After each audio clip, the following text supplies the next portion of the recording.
नमस्कार। ESPN 9 news आप देख रहे हैं। आपके साथ मैं हूं अक्षय दत्ता। बिहार के सीवान लोकसभा सीट से पूर्व सांसद मोहम्मद शहाबुद्दीन की पत्नी हिना शाहब का भगवा चुनाव प्रचार काफी चर्चाओं में है। हिना शाहब की निर्दलीय उम्मीदवारी ने इस सीट के चुनावी समीकरण को रोचक बना दिया है। बिहार के बाहुबली नेताओं में शुमार रहे मोहम्मद शहाबुद्दीन राष्ट्रीय जनता दल के नेता हुआ करते थे। वे सीवान से कई बार लोकसभा का चुनाव जीते। हिना का आरोप है कि उनके पति आरजेडी के संस्थापक सदस्य थे, लेकिन उनके निधन के बाद आरजेडी ने उन्हें कोई श्रद्धांजलि तक नहीं दी। मोहम्मद शहाबुद्दीन का साल 2021 में कोविड के दौरान निधन हो गया था। वो उस वक्त दिल्ली के तिहाड़ जेल में कई आपराधिक मामलों में सजा काट रहे थे।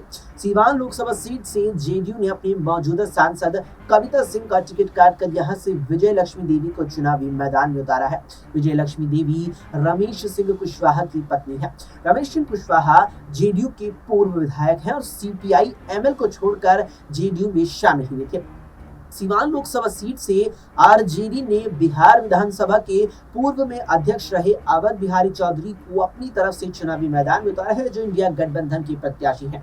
अवध बिहारी चौधरी सीवान लोकसभा सीट से विधायक भी हैं और सीवान में आरजेडी जहां अपने मुस्लिम यादव समीकरण पर भरोसा करते दिख रही है, जबकि हिना शाहब ने अपने चुनाव प्रचार में भगवा रंग को शामिल कर आरजेडी और जेडीयू के वोटों में सेंधमारी करने की तैयारी कर ली है। हिना शाहब का दावा है कि सीवान की जनता ने मोहम्मद शहाबुद्दीन के दौर में विकास देखा था और उसके बाद इलाके में विकास का कोई भी काम नहीं हुआ। उनका कहना है कि गांव के जो वोटर और महिलाएं पढ़ी लिखी नहीं हैं, मैं उन्हें समझाती हूं कि मैं निर्दलीय चुनाव लड़ रही हूं, इसीलिए ईवीएम को एक डमी भी अपने साथ रखती हूं। मैं किसी भी दल से नहीं हूं, बल्कि मैं तो दिल से आई हूं। हम भगवा, हरा, पीला, गुलाबी सबके साथ है, हर रंग हमारा अपना है। हिना शाहब अपने समर्थकों के साथ सीवान के गांव-गांव में प्रचार कर रही हैं और उनके साथ भगवा कपड़े या भगवा पगड़ी लगाए समर्थक भी बड़ी संख्या में देखी जा सकती हैं। हिना के समर्थन में उनकी सभाओं में आई लीलावती देवी कहती हैं कि हिना निर्दलीय खड़ी हैं, हम उन्हें दिल से वोट देंगे, हमारा विश्वास है कि वो जीतेंगी, जरूर जीतेंगी। दूसरी ओर सीवान सीट से विजय लक्ष्मी देवी की जीत के लिए उनके पति भी चुनावी प्रचार में लगे हुए हैं। बीते शुक्रवार को जब हम सीवान पहुंचे तो हमें बताया गया कि चुनाव प्रचार की थकान की वजह से विजय लक्ष्मी कुशवाहा बीमार हो चली हैं। रमेश कुशवाहा हिना शाहब को लेकर तंज कसते हैं। अब कहती नजर आते हैं कि अब स्थिति ऐसी हो गई है कि सबको भगवा अपनाना ही होगा। अगर हिना शाहब को भगवा से इतना प्रेम है तो जेडीयू में शामिल हो जाए। या 21 मई को प्रधानमंत्री यहां जब सभा करने आई थी तो तब शामिल हो जाती, उसी समय बीजेपी का भी हिस्सा बन जाती। रमेश कुशवाहा दावा करते हैं कि सीवान की जनता उस पुराने दौर में लौटना नहीं चाहती है जहां डर था। शहाबुद्दीन बाहुबली थे, उनका मॉडल खौफनाक था, लोग उनके डर से मुंह नहीं खोल पाते थे। सीवान में हिना शाहब और विजय लक्ष्मी देवी की मौजूदगी में आरजेडी के अवध बिहारी चौधरी अपने लिए अब एक बड़ा मौका तलाश रही हैं। अवध बिहारी चौधरी यहां युवाओं को नौकरी, महिलाओं को आर्थिक मदद और महंगाई से छुटकारा दिलाने जैसे मुद्दों को लेकर लगातार ही यहां आवाज बुलंद कर रही हैं। सीवान सीट पर उनके विरोध में खड़ी दोनों ही महिला उम्मीदवारों के साथ उनके पति का नाम जुड़ा है, जिनकी छवि पर सवाल उठते रहे हैं। इसलिए अवध बिहारी चौधरी उम्मीदवार की छवि को भी मुद्दा बनाते हुए दिख रही हैं। अवध बिहारी चौधरी का आरोप है कि बीते 15 साल के कथित विकास को देखने के बाद सीवान की जनता अब एक अच्छे चरित्र और अच्छी छवि के उम्मीदवार को चुनेगी। उनका दावा है कि अब निर्दलीय उम्मीदवार को कोई भी वोट नहीं देता है, क्योंकि उनका कोई भी मैनिफेस्टो नहीं होता है। वो जीतकर किस तरफ चला जाएगा, लोगों को ये भी पता नहीं होता है। सीवान में मुकाबला इंडिया और एनडीए के बीच में है। यहाँ इंडिया बहुत ऊपर है। बिहार में उत्तर प्रदेश की सीमा से सटे सीवान की चर्चा कभी देश के पहले राष्ट्रपति रहे डॉक्टर राजेंद्र प्रसाद की जन्मभूमि के तौर पर भी होती रही है, तो कभी सीवान का जिक्र भारत के चर्चित ठग नटवरलाल से जुड़े किस्सों से भी लगातार होता रहा है। दिल्ली के जवाहरलाल नेहरू यूनिवर्सिटी के छात्र संघ के पूर्व अध्यक्ष चंद्रशेखर का बिंदुसार गांव भी इसी सीवान जिले में है। साल 1997 में 31 मार्च को सीवान के जेपी चौक पर एक धरने के कार्यक्रम के दौरान चंद्रशेखर और भाकपा माले के एक दूसरे नेता की गोली मारकर हत्या कर दी गई थी। इस मामले में आरजेडी नेता और पूर्व सांसद मोहम्मद शहाबुद्दीन सहित 5 लोग अभियुक्त बनाए गए थे। मोहम्मद शहाबुद्दीन ने अपनी राजनीतिक पारी की शुरुआत साल 1990 में निर्दलीय विधायक के तौर पर की थी। बाद में 1992 से 2004 तक वो 4 बार इस इलाके के सांसद रह चुके थे। उनको सीवान के बहुचर्चित तिहरे हत्याकांड समेत लगभग दर्जन भर मामलों में सजा हुई थी।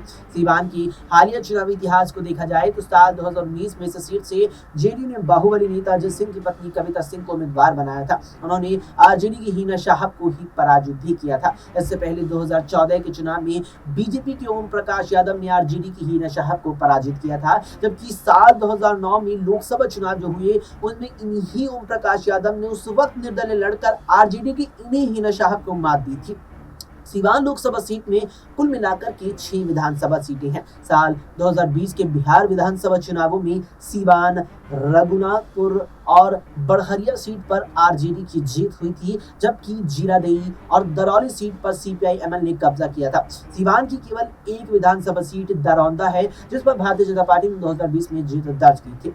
साल 2019 के लोकसभा चुनावों के दौरान सीवान में करीब 18 लाख वोटर थे। यहाँ यादव, मुस्लिम और राजपूत वोटरों का बड़ा असर माना जाता है। इस सीट पर कुशवाहा, सहनी और ईबीसी वोटर भी चुनावी समीकरण के लिहाज से काफी अहम हो जाते हैं। सीवान के ग्रामीण इलाकों से बड़ी संख्या में रोजगार की तलाश में युवाओं का पलायन लगातार हो रहा है। यहाँ कई घरों में 1-2 लोग नजर आते हैं, कई घरों में ताले लगे दिखते हैं। भारत के बड़े शहरों के अलावा यहाँ के युवा काम की तलाश में विदेशों में भी रह रहे हैं। सऊदी अरब में नौकरी करने वाले फैजान अली फिलहाल सीवान में हीना शाहब के चुनाव प्रचार के लिए आए हैं। उनके सिर पर भगवा पगड़ी लगी है और उनका कहना है कि हीना शाहब ने साफ तौर पर यह कह दिया है कि सब रंग हमारा है और सभी लोग, सारे लोग हमारे ही हैं।